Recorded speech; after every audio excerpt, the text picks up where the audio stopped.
How would your world be different if you had more confidence? How would the results of your team change if you all had higher levels of confidence?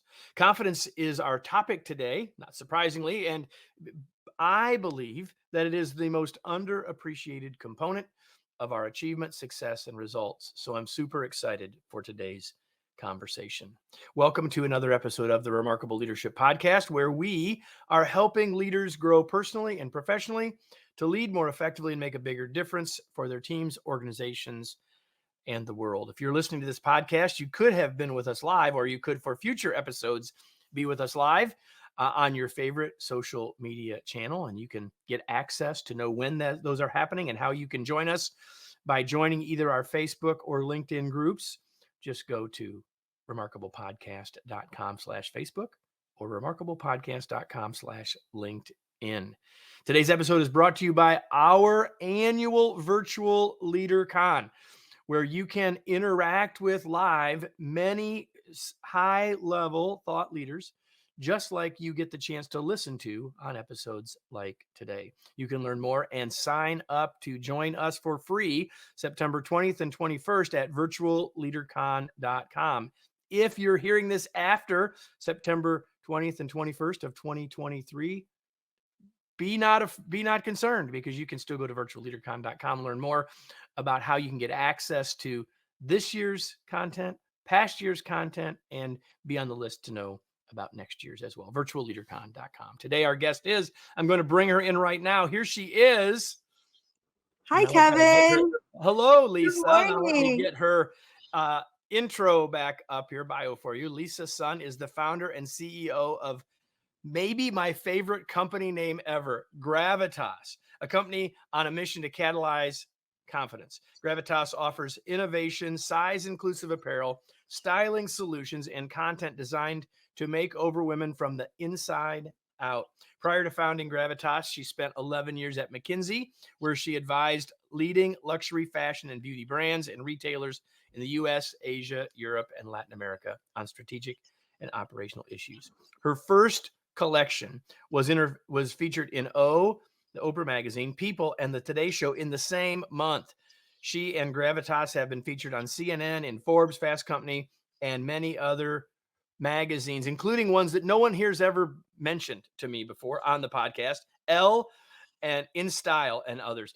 She is often called, get this, the dress whisperer, also a first on the Remarkable Leadership Podcast. She's a highly sought after speaker who likes to impart her hard-won knowledge on Gravitas and how to harness it to other women. She is the author of the forthcoming book, at least as of this live conversation, Gravitas, the 8 strengths that redefine confidence.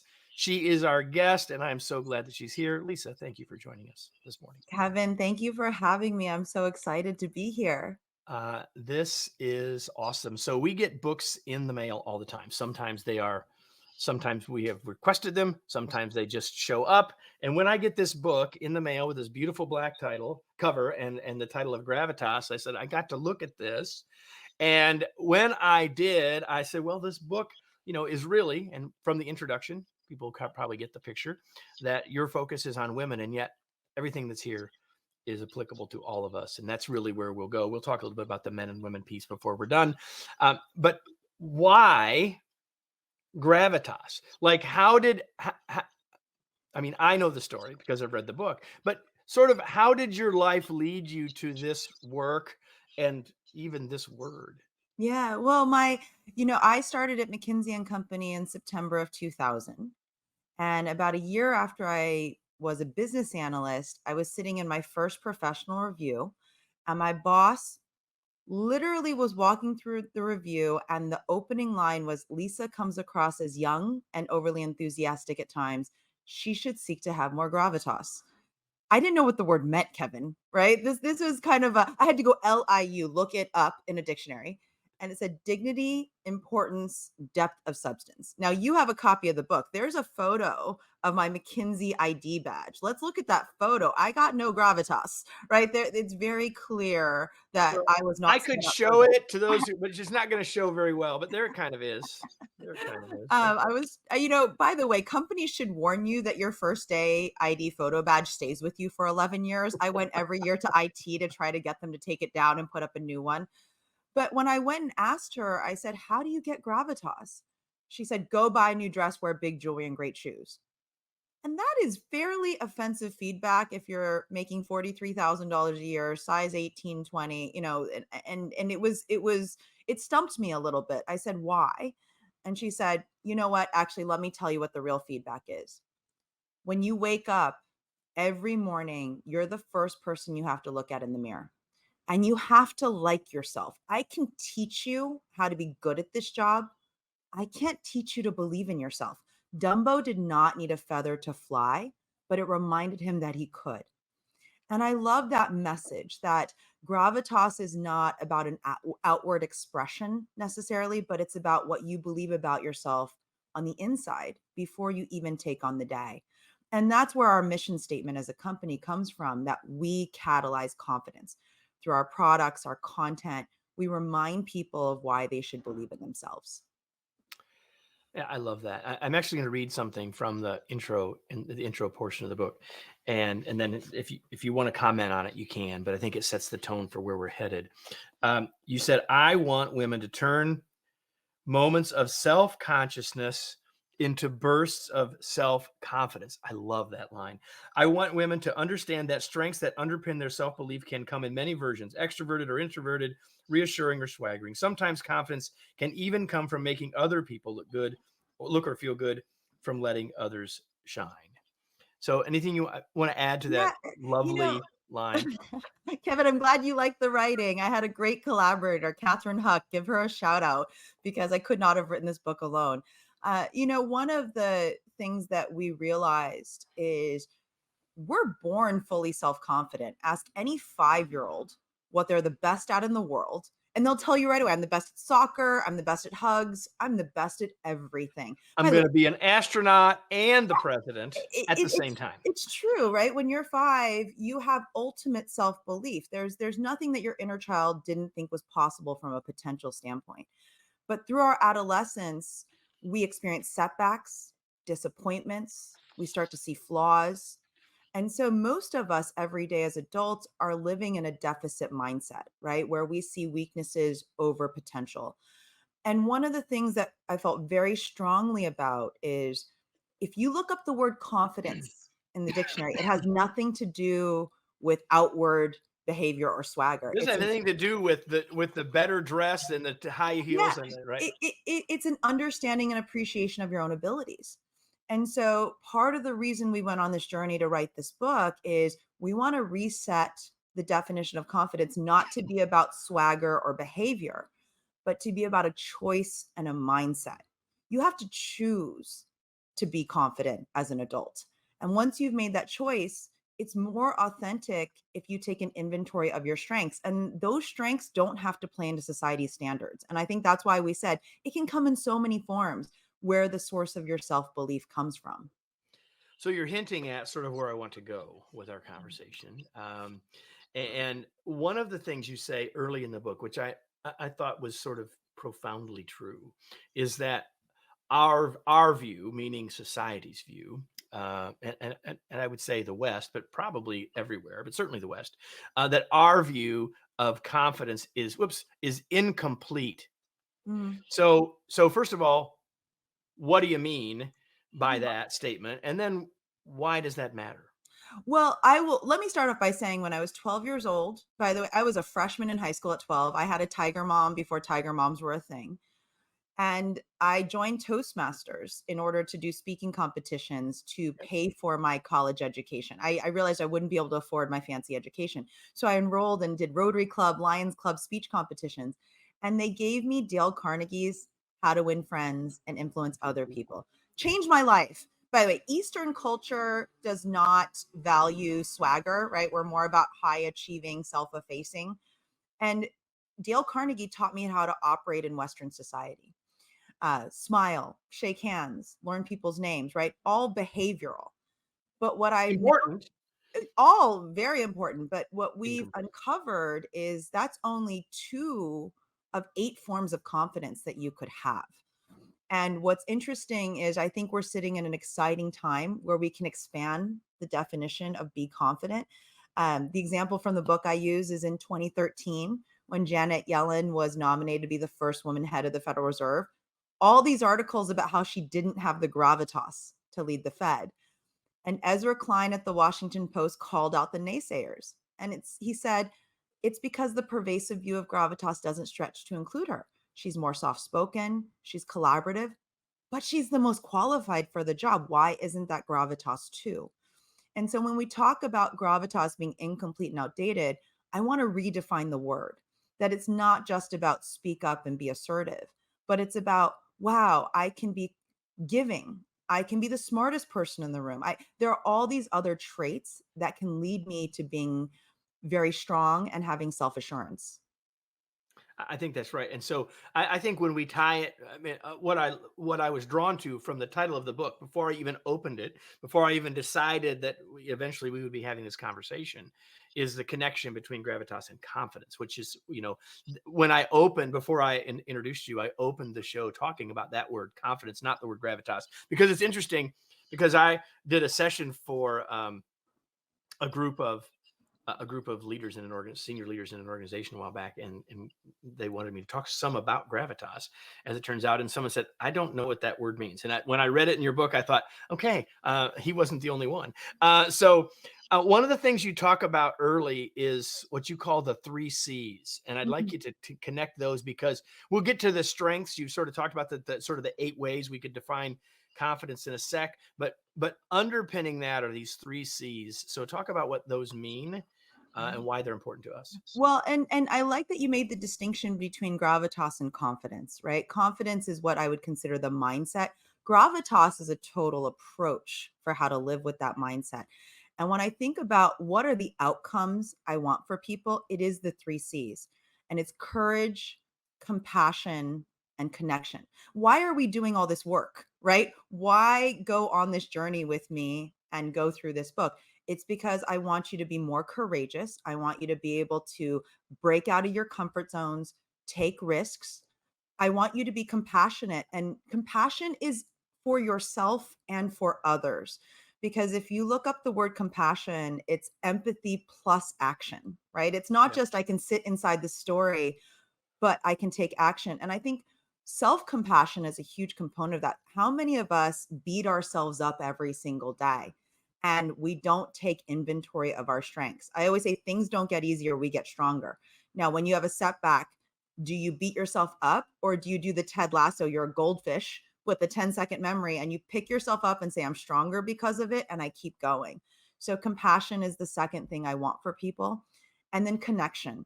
And this one is really important to me. We seek connection with others, and historically it's about demography. Where did you grow up? Where do you live? Right? When we connect with people based on their strengths, what makes them who they are, we start to see people differently.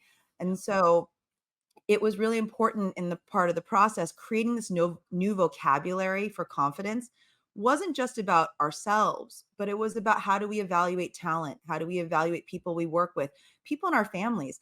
I will tell you, one of my favorite things is someone wrote me saying, at Thanksgiving dinner, I didn't ask what everyone was grateful for, I asked everyone what their superpowers were. And it was so much more fun to hear our family members talk about their strengths, right? And so that connection component, we start to see ourselves differently, but we start to see other people differently too. I love that. We are talking with Lisa Sun, the CEO, founder and CEO of the company Gravitas, and the author of the brand new book Gravitas as well. And so I want to make a comment now about the fact that these 3 C's, how they are about more than just ourselves, which helps get at this idea of the fact that there are strengths that we have that lead us to different forms or different types of confidence, if you will.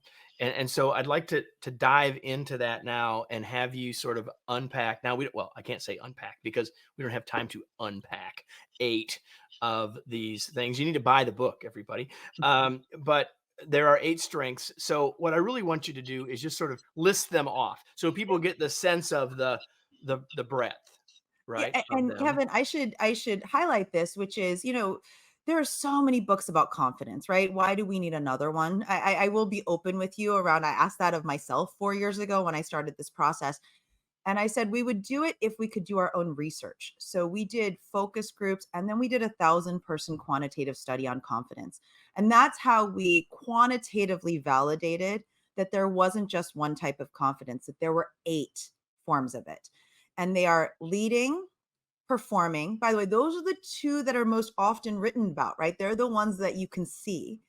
The And that's other, why people talk about that, like executives need gravitas, and they're often about leading and performing. But there are exact, 6 more. So tell us yeah, about the other 6. achieving, that's a winner's mindset, getting things done on time and at a high quality level. Giving, supporting, collaborating, nurturing others. Knowing, which is you are the best researched, most well thought through person in the room.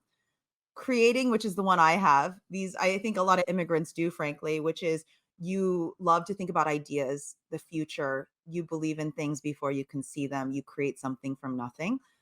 Let me just Self-sustaining. stop. I'm going to stop right there. We'll get back to the list in a second. And this will not be helpful to those of you who are listening, but it'll be very helpful if you were watching just now, whether it's live or later.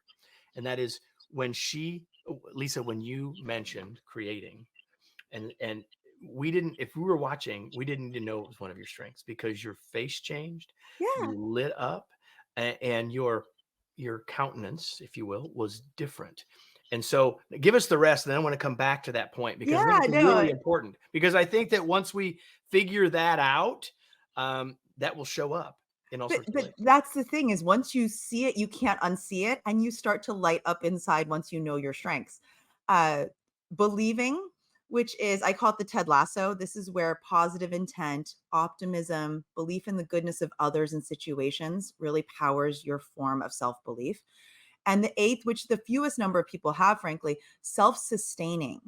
And self-sustaining is, I like myself. I don't need to impress you. I don't need external validation. I live free of external validation and connection to my self-worth. And this, by the way, is the quality most needed to deal with criticism or Yeah. loss, because you're coated in Teflon and you can still see yourself for who you are. I can move Uh, on and we can go from there. yeah, Right. but most people have 2 or 3. My mom, by the way, has all 8. She took our quiz and she goes, "I have all 8." 2% of people have all 8. But it's not a personality test. It's a self-affirming inventory of your strengths. Think about the last time you paid yourself a compliment and really meant it, right? That's the point, is you can't fake confidence. Real confidence is an unshakable belief in what makes you uniquely you. And so that's why we went on this journey to define all 8 of these, because less than 20% of people have leading and performing. Does that mean we all don't get to be confident? Also, when someone tells you to be more confident, what are you really saying? Which of these 8 are you asking me to be, right? We just need to change the way we talk about that word. Yeah, I completely agree. And by the way, when you do get your copy of the book and read it, you will learn, you will reaffirm what you have learned if you've been listening, which is that Lisa likes movies and TV, because she's made like at least 3 references already, and they're all through the book, some of which I'd recognize and some of which I didn't. But it's another thing that makes the book uniquely you, Lisa, and I think is one of the things that makes the book entertaining and interesting to read, because you're using examples that we can connect to, which I think is really, really great. So of the 8, really probably of the 6 that are the outside of leading and performing, is there one that you want to give us a little deeper dive into? Maybe it's self-sustaining because it's the least, but just pick one to just give us a little more flavor about what confidence can be beyond sort of the incomplete view that many of us have. Well, Kevin, all 8 are valid. Let's be clear. I really feel strongly about saying all 8 are equal. Whatever combination you have, your confidence language is awesome, because that's who you are. I actually would love to talk about the 4 that my mother and I have had long discussions around. which are most women have a high degree of achieving and knowing. So we get things done on time and we do it with a high quality of research and thoughtfulness, and giving and believing. That is, my mom says we're the doers who give out hugs. Her joke is when tsunami happened, men make speech, women clean up the beach. Why I not get credit for cleaning up the beach? And if you look at the McKinsey Women in the Workplace report from 2021, companies made it through the pandemic because of female leadership, collaboration, cooperation. And yet HR scorecards may not give credit to those attributes, right? They were not created to incorporate those emotionally intelligent qualities and whatnot. And so one of the things in my book that I feel strongly about is if so many of us test highly on those superpowers, how do we as society change the conversation so that those superpowers are elevated? And it's not just the person who stands on a stage and speaks up is the person that we look up to, Right. but we can look up to the person who has a high degree of knowing. The example, because you read my book, is in the movie Hidden Figures, right? Black women at NASA, they had no reason to have gravitas, but they had gravitas Right. because their superpower was knowing. They were the only people who could do the calculations to get someone into space. And that's their source of self belief. And that's why, by the way, it took so many years to give them credit for it because we don't celebrate that as a society, right? They weren't the person on the stage talking about the results, Right. they were behind the scenes. Well, so we can have a conversation about how we change that societally, and there's nothing wrong with that conversation. But in terms of this podcast, I really want everyone to be thinking about this in terms of how can I change that on my team? How can Mm. we adjust the way we think about it? And it doesn't even have to be HR scorecards, or as you mentioned, although that certainly could be a part of it. But like, how do we as individual leaders start to make a difference and change the way we think about this on our teams? And I think it starts with understanding the ideas and the superpowers, the strengths that you talk about. Um, when we think about the word confidence, even when we use the word swagger, which you used earlier, a lot of people are like, whoa, whoa, whoa, Lisa, what about people being overconfident? And one of the things Mm. that you talk about in the book under each of the strengths is you sort of talk about the downsides of Yes. each of these, which is sort of that little too much is too much, right? So talk a little bit about, I mean, where people might be sort of stopping short of this conversation because, like, I don't want to be overconfident. I don't want to be that gal or guy. Talk Yeah. about that just a little bit. Every one of these 8 strengths has a shadow side, right? And I always say each of them can border on, like, for example, self-sustaining, which is a quality that's, I like myself, I don't need to impress you. Well, that can turn to arrogance or standoffishness. And I think as much as we lean into the superpowers, we need to also understand the other side of the equation. And so I don't know if there's any overconfidence per se, but it's understanding your confidence language. What can it do for you? But also how can it hurt you? And that's all I want to highlight. Also, the other important thing of this is we're all still on a journey. As people age or they climb a ladder, they go from having 2 superpowers to 4 or more. And so, as you add new qualities to your leadership style, that's very powerful. So, if you score high on leading, right? You're a take charge, you set direction, you inspire followership. Maybe you take the Adam Grant, you add giving to it. And by the way, that warmth and that care that you add to your leading profile offsets any downside of, it's my way or the highway. Absolutely. So So they there, all there are models interact. of influence that talk about strength and warmth, and when we have both of those, we're far more effective. And We're more uh, powerful. and we can be influential with either, but when we put them together, it's Yes. I amazing. think you That's saw that amazing. data set, right, in our quant where we said if you have giving and leading, you're 2 to 3 times more capable than the average. So there's that. So you've mentioned this phrase like 4 times, and we can't finish this conversation about the book and about your work without talking about this for a bit, which is the idea of the confidence language or our personal confidence language. You've used that phrase a couple of times. Tell us what that means, real quickly. Your confidence language is your unique combination of these 8 strengths. And there's 256 combinations, so we're all quite unique. And one of the things I wanted to do, I do an exercise when I give speaking engagements around what are you the best at in the world? People don't answer this question well, right? I mean, when was the last time you were asked to talk about your superpowers? And so we launched myconfidencelanguage.com. It is completely free. I hope you do buy the book, but if you don't, you can take the quiz to discover your confidence language. I will tell you, so many people have come up to me after they've taken the quiz and said, am I really this powerful? I have 5 superpowers. I'm like, yes, the quiz is not wrong. And they said, maybe I'm under leveraging my power. I'm more powerful than I thought. I knew I'd have 2 or 3 of these, but this one, I'm so happy I took your test and I now know I have it. That means when I go into my evaluation, when I go into that next meeting, I'm going to feel stronger. One woman messaged me on Instagram who had taken it. She said, that was the confidence boost I needed this morning. That was the thing that I needed to remind myself before I went into this big meeting. And Well, so here's so, the thing, like what it does is it gives us another set of eyes on ourselves. It gives us some awareness, because here's the thing, if I'm not aware of that, then I can't lean into it. I can't acknowledge it. I can't use it. Right. So I yeah. think that's incredibly useful. So the, the very first thing I read in the book, and certain that I read to everybody, and the thing that's mentioned in when I introduced you, is about your work with women and your Mm, and really you've written this book in many ways around um, how to help women, right? And yet we've had this conversation about all of us, men and women. So but I wanted you to have a chance, if there's anything specific, to acknowledge that woman component of this. yeah. Is there anything in particular that you want to add some richness or some layers to what we've been talking about so far in relationship to that? Kevin, I'm glad you brought that up because a lot of my speaking engagements are men, women, non-binary, right? There's actually the philosophy, the diagnostic, the test.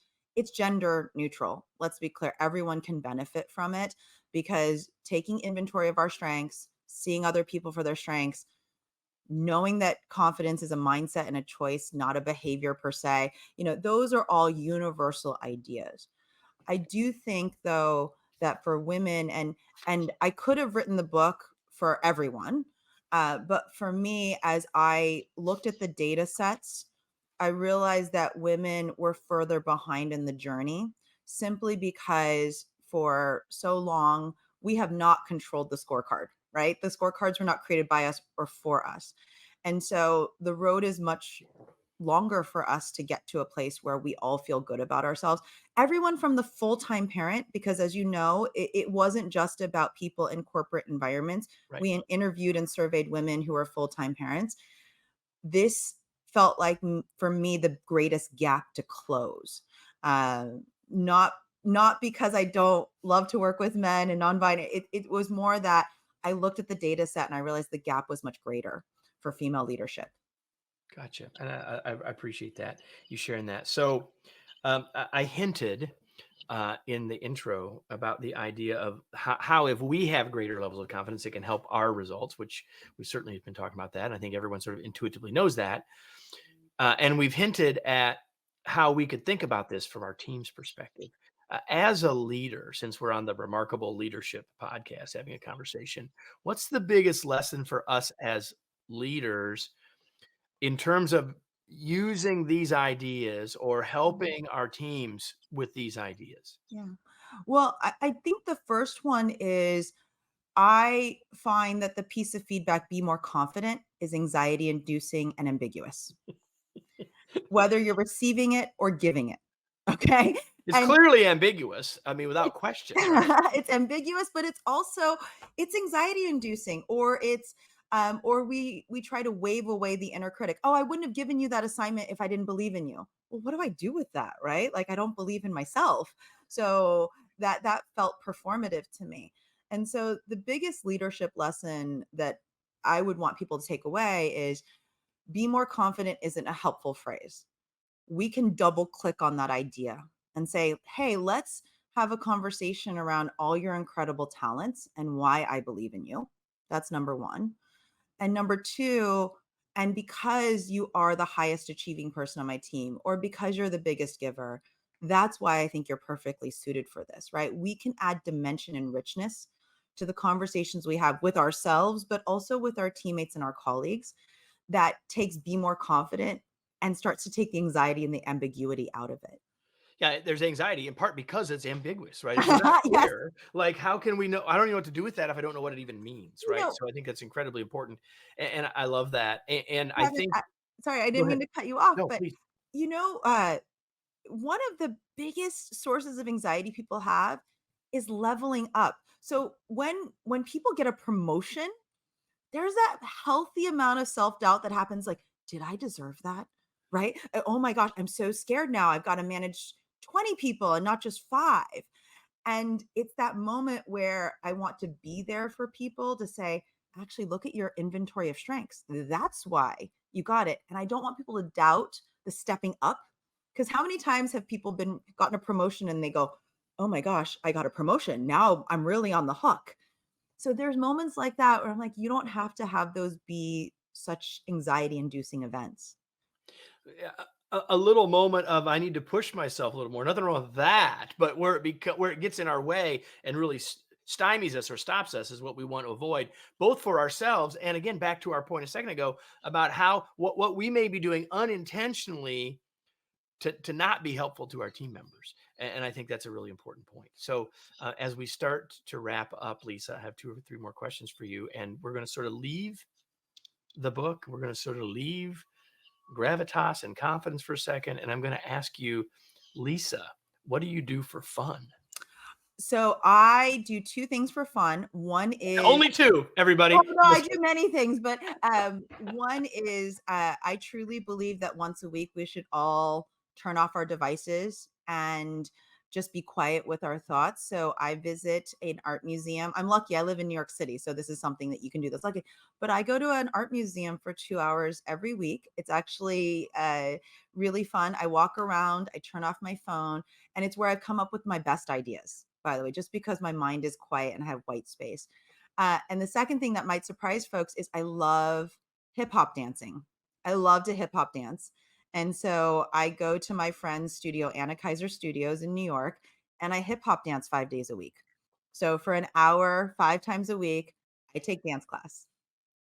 So I have had nearly 400 guests on this podcast. I have never had someone who said, I hip hop dance for fun, which is awesome because now we can add that. Not only you're the first person that's been in Elle magazine that's been here, as far as I know, you are also the only hip hop dancer among those who've been on the show. Kevin, if you So follow me on Instagram, I post a hip hop dance on my stories once a week. I posted one yesterday. there you go, everybody. There's your invitation to follow. So at this point, everybody, I'm connected with Lisa on LinkedIn only, where I'm guessing there's no hip hop dancing that happens No, there. Well, no. maybe No, I we don't should know if try that. that's appropriate for Okay. LinkedIn. You've got to like know your audience. Know your audience. Well, that's fair. That's fair. So I know, like me, you're a reader. So what's something that you've read recently, or you're reading now, or something just that you want to share with us? I'm just about to finish Asian American Dreams by Helen Zia. And I have to admit, I'm in my 40s. And as an Asian American woman, I did not know the long history of Asians in America. Helen Zia, she was the first Asian woman to graduate from Princeton as an undergrad in 1971. And in 2001, she wrote this history of the Asian American experience all the way back to the 1800s. And so I'm I'm proud to say that I've read it now, but I'm also disappointed in myself that it took me 22 years after its publication to discover it and to read it. Well, let's be clear, everybody. There are plenty of books that all of us would benefit from or like to read if we were aware of them. So I don't think you should give yourself too difficult. But that's one of the reasons why this show exists, everybody, because otherwise, without you having been on the Remarkable Leadership Podcast, everybody, you might not even have known about this book, Gravitas. And in fact, if you're with us live, the book doesn't even come out for like 3.5 weeks. So like you are way ahead of the curve. There's no waiting 23 years to find the book. Like, you can find it right now. So where can we learn more, Lisa, about you and about the book? And where do you want to point people? I mean, other than your Instagram page. Yeah, Where can we learn more? well, the book is available wherever books are sold, and the more we can support local bookstores, the better, because we make most of our products in New York City. Gravitasnewyork.com is our website. You'll see a big red band at the top to click on to learn more about the book. And then if you want to take a preview of your confidence language, myconfidencelanguage.com is now live. And so you can go on, share it with friends, share it with your colleagues. I just had somebody Instagram message me saying that she had everyone at lunch on her team take the quiz together. And that was a fun team activity. Love that. myconfidencelanguage.com. The book, again, is Gravitas, the 8 Strengths That Redefine Confidence. My guest has been Lisa Sun. Before we go, so first of all, thank you, Lisa, so much for joining us. It's been a pleasure to have you. Before we go, though, everybody, I have a question that I ask all of you as listeners and viewers every single week, and that is this. Now what? What are you going to do as a result? Like, hopefully one of the things you'll do is you'll go to myconfidencelanguage.com and take the quiz while you await your book to arrive. But beyond that, what else did you take from this? Maybe you learned, I need to make sure I don't tell people to be more confident. Maybe what you learned is that you need to take hip hop dancing. Maybe what you've decided you need to do is to think about this idea of the deficit mindset. Maybe you need to think about the idea of confidence as a choice and make a new choice. Those are just a few of the things that come to my mind as we close this episode. But here's the thing: if as entertaining and engaging as I hope you have found this conversation, none of it matters unless you take some action. And I hope that that's exactly what you do. So everybody, thank you for joining us this week, live or on the Remarkable Leadership Podcast. You can go to remarkablepodcast.com to find out where you can listen. But like you can find Lisa's book anywhere fine books are sold, you can find this podcast wherever you listen to your podcast. So I hope you'll do that. I hope you'll join us next week for another episode of the Remarkable Leadership Podcast.